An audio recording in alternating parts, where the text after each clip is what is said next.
नमस्कार दोस्तों। तो कैसे हैं आप लोग? आई होप आप लोग बहुत अच्छे से होंगे और अपनी तैयारी जो है और अच्छा से कर रहे होंगे। तो आज जो सिक्स्थ के हिस्ट्री में हम लोग को जिस चैप्टर का चर्चा करना है वो है आखेट, खाद्य संग्रह से भोजन उत्पादक तक। तो आखेट का अर्थ जो था हम लोगों ने पिछले चैप्टर में देखा था कि शिकारी था। तो आज हम लोग को देखना है कि आखिर हम लोग भोजन उत्पादक तक कैसे पहुँचे। आरंभिक मानव आखिर इधर उधर क्यों घूमते थे, उन्हें एक जगह से दूसरी जगह क्यों जाना पड़ता था। तो आज से ही हम जोड़ के देखें तो हमें एक जगह से दूसरी जगह क्यों जाना पड़ता है। तो बहुत सारे कारण हैं इसके। शिक्षा देख लीजिए, रोजगार देख लीजिए, व्यवसाय देख लीजिए, जिसके कारण हम लोगों को एक जगह से दूसरी जगह जाना पड़ता है। बहुत सारे कारण हैं। तो उन समय जो प्राइमरी नीड थी, वो प्राइमरी नीड उनकी ये थी कि भोजन को कैसे ग्रहण किया जाए। तो क्या होता था कि लोग एक जगह जहाँ रहते थे वहाँ पे कुछ निश्चित समय के बाद क्या होता था कि पौधे, जो फल थे, जानवर थे, उसको वो लोग खा के समाप्त कर देते थे। तो भोजन की तलाश में अगर एक जगह समाप्त हो गया तो दूसरी जगह जाना उनका अनिवार्य होता था। स्वाभाविक बात थी कि वहाँ पे जाना ही पड़ता था उनको।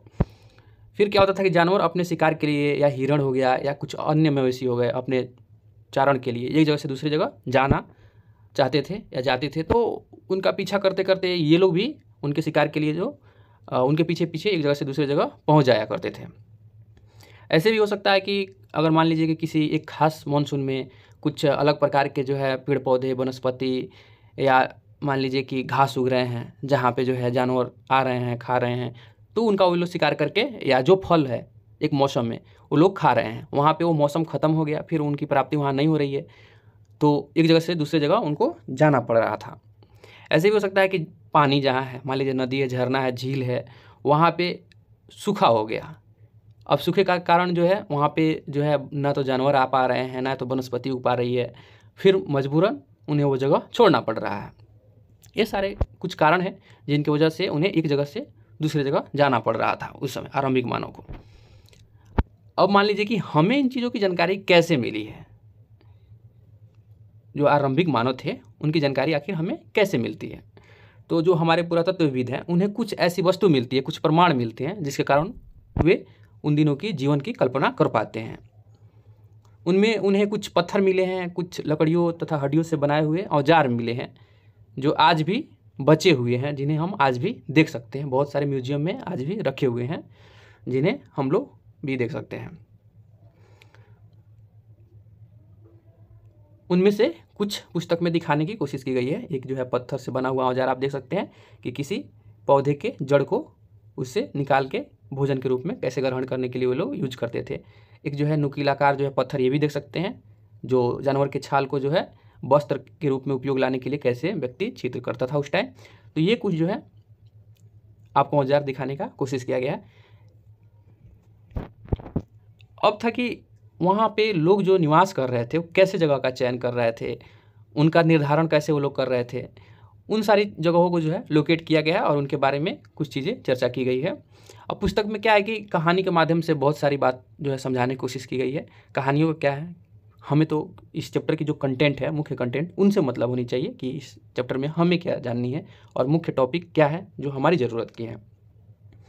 तो कुछ जगह जो है इसमें दिखाया गया है कि उस समय लोग कहाँ कहाँ निवास कर रहे थे।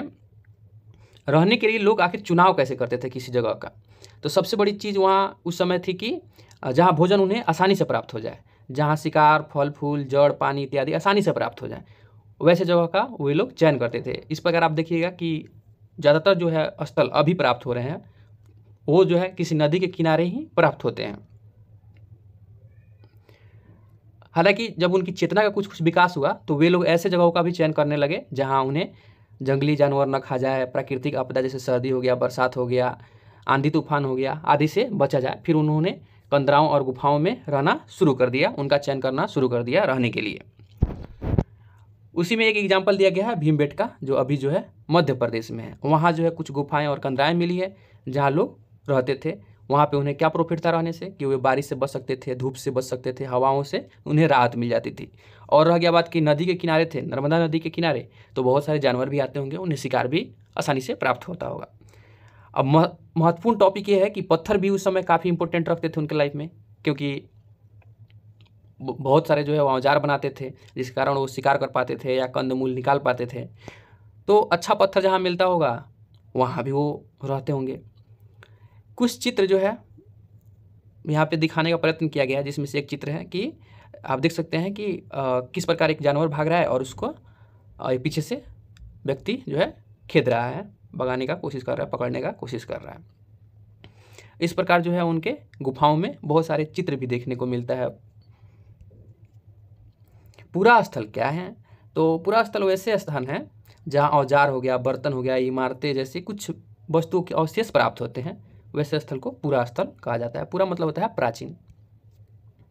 आग की खोज, सबसे पहले राख का जो है प्रमाण जो है कुरनूल गुफा में प्राप्त हुआ है। देखा गया उस टाइम कि कुरनूल गुफा में जो है राख मिला, इसका मतलब वहाँ पे आग जलाया गया था। आग का उपयोग खास करके वो लोग मांस पकाने के लिए, जानवरों को दूर भगाने के लिए और प्रकाश उत्पन्न करने के लिए किया करते थे। अब कुछ तिथियों का निर्धारण है, कैसे किया गया है उन्हें देखते हैं। तो सबसे बड़ी बात है कि पूरा पाषाण काल जो हम लोग कह रहे हैं, इसका अर्थ क्या है? पूरा का मतलब होता है प्राचीन, पाषाण का अर्थ होता है पत्थर।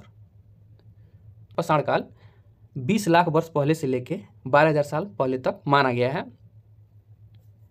इसे 3 वर्गों में बांटा गया है, आरंभिक, मध्य और उत्तर पूरा पाषाण काल। मानव इतिहास का लगभग 99% जो है कहानी इसी काल में घटित हुई है। उसके बाद के कुछ काल हैं जो कि 12,000 से लेके 10,000 साल पहले तक की, उसे मीसोलिथिक या मध्य पाषाण काल कहा गया है। इसको जो है आप इस सीक्वेंस में समझ सकते हैं कि पूरा पाषाण काल, मध्य पाषाण काल, नव पाषाण काल। तो पूरा पाषाण काल को 3 वर्ग में बांट दिया गया है, निम्न पूरा पाषाण काल, मध्य पूरा पाषाण काल, उच्च पूरा पाषाण काल। बदलती जलवायु के कारण क्या उनके जीवन में परिवर्तन हुआ, एक टॉपिक ये भी है, हमें देख लेनी चाहिए कि 12,000 साल पहले क्या हुआ कि दुनिया में बड़े स्तर पे जो है जलवायु में परिवर्तन होता है। गर्मी जो है तेज़ी से बढ़ने लगता है, जिसके कारण क्या है कि बहुत सारे घास जो है उगने लगते हैं, जिससे भेड़, बकरी, गाय जैसे जानवरों की संख्या लगातार बढ़ने लगती है। जो लोग शिकारी थे वे जो है इनके संपर्क में आते हैं और धीरे धीरे उन्हें खाने पीने और प्रजनन उनका जो है देखते हैं, समझने लगते हैं इसका चक्र। और चूँकि मानव में धीरे धीरे दिन पर दिन जो है चेतना का विकास भी हो रहा था, जिसके कारण क्या होता है कि वे उनके क्लोज होते हैं और उन्हें पालना शुरू कर देते हैं। इस दौरान आप देखिए कि गेहूँ, जौ, धान जैसे बहुत सारे जो है अनाज जो है प्राकृतिक रूप से उगने लगे थे।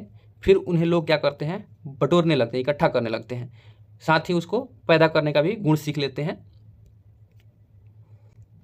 अब उनके जीवन में एक नई शैली का विकास होता है।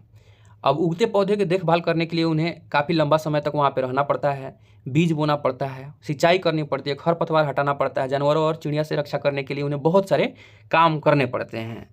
फिर जो है मान लीजिए जो उन्हें प्राप्त होता है उनको खाना ही पड़ता है और कुछ बचा के बीज के लिए उन्हें रखना भी पड़ता है आगे के लिए।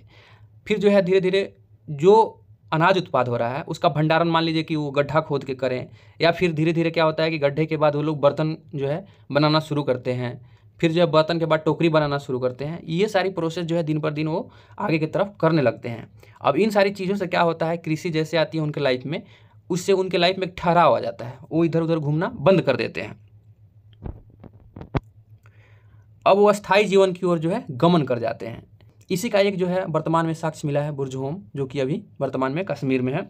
उसमें क्या है कि लोग बड़े गर्त बनाते हैं, यानी जो है कुएं के समान जो है खुदाई करते हैं और नीचे घर बनाते हैं, जिसे गर्तवास कहा गया है। उसमें लोग क्या सीढ़ी की मदद से उतरते हैं और मौसम से उन्हें काफ़ी सुरक्षा भी मिलती है। देखा गया है कि झोपड़ी के अंदर भी और बाहर दोनों जगह आग जलाने वाली जगह भी है। यानी इसका मतलब क्या है कि उस समय लोग घर के अंदर और बाहर दोनों जगह आग भी जलाते थे। बहुत सारे जो है पत्थर के उपकरण भी मिले हैं, जिसमें आप ये देख सकते हैं, और बहुत सारे जो है मिट्टी के बर्तन भी मिले हैं जिस पे अलंकरण यानी जो है उसे सजाया भी गया है। तो इस प्रकार के जो है कुछ साक्ष्य मिलते रहते हैं, आज के भी डेट में मिलते रहते हैं, पूरा पौराणिक साक्ष्य। अब मेहरगढ़ के जीवन शैली के बारे में देखना है कि मेहरगढ़ में जीवन और मृत्यु कैसे थी। ईरान जाने के रास्ते में सबसे महत्वपूर्ण जो है एक दर्रा है, बोलन दर्रा, उसमें एक हरा भरा स्थल है मेहरगढ़। मेहरगढ़ संभवतः वह स्थान है जहां स्त्री और पुरुष सबसे पहले क्या है गेहूं, जौ उगाना तथा भेड़ बकरी पालना सीखे थे। वहाँ पे क्या है कि कुछ प्रकार के जानवरों की हड्डी भी मिली है, जिसमें हिरण, सुअर जैसे जंगली जानवर हैं तथा भेड़ और बकरी के भी हड्डी मिले हुए हैं। मेहरगढ़ में इसके अलावा एक चौकोर तथा आयताकार घर के भी अवशेष प्राप्त हुए हैं, जिसमें 4 कमरे हैं। आप देख सकते हैं यहाँ पे मेहरगढ़ के घर का चित्र दिखाया गया है। मृत्यु के बाद वहाँ की क्या परंपरा थी, आज के डेट में क्या है कि कुछ लोग जो है कब्र में दफना देते हैं, कुछ लोग जला देते हैं। तो उस समय वहाँ मेहरगढ़ की क्या जो है प्रोसेस थी मृतक लोग के साथ, तो उस समय मृतक के जो सगे संबंधी थे उनके प्रति काफ़ी सम्मान जताते थे। उन लोगों की आस्था थी कि मृत्यु के बाद भी जीवन होता है, इसलिए कब्र में उनका सामान जो है उनके साथ रख देते थे। मेहरगढ़ में कुछ कब्र ऐसे मिली हैं जहाँ उनके बकरी को भी उनके साथ दफना दिया गया है। संभवतः ऐसा वे लोग इसलिए करते होंगे क्योंकि वो सोचते होंगे कि मृतलोक में यानी परलोक में भी वो व्यक्ति इसको खाएगा। तो दोस्त, आई थिंक आपको पूरी चीज़ें समझ आई होंगी, और आज इस चैप्टर में इतना ही चीज़ था। तो आपको अंत तक बने रहने के लिए बहुत बहुत धन्यवाद। हम लोग मिलते हैं फिर अगले लेक्चर में। तब तक आप अपनी तैयारी जो है और धारदार करते रहें और आगे बढ़ते रहें।